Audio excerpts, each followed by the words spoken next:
Ayatollah Ali খামেনির পরিণত হবে সাদ্দামের মতো। প্রকাশ্যে এভাবে খামেনিকে হত্যার হুমকি দিলেন ইসরায়েলের প্রতিরক্ষা মন্ত্রী ইসরায়েল কাটস। বিশেষজ্ঞরা বলছেন, ইসরায়েলের এই হুমকি আগুনে ঘি ঢালার শামিল।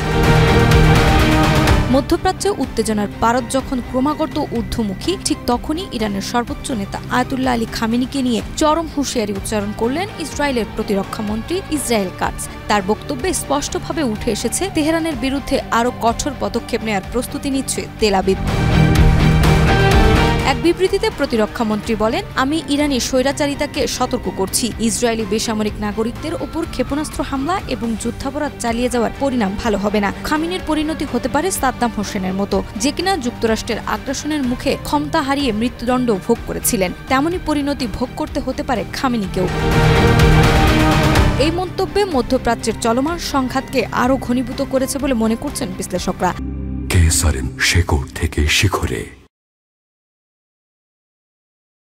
তারা বলছেন, এটি কেবল কূটনৈতিক বক্তব্য নয়, বরং সরাসরি যুদ্ধ ঘোষণার ইঙ্গিত হতে পারে।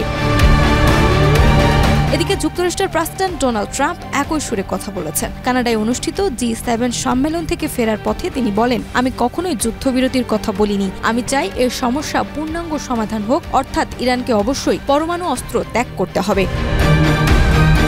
বিশ্লেষকরা বলছেন, ইসরায়েলের হুমকি এবং যুক্তরাষ্ট্রের কঠোর অবস্থান দুটি ভিন্ন কৌশল হলেও মূল লক্ষ্য একটাই, ইরানকে পরমাণু কর্মসূচি থেকে সম্পূর্ণ বিরত রাখা। নাজমা, মাই টিভি।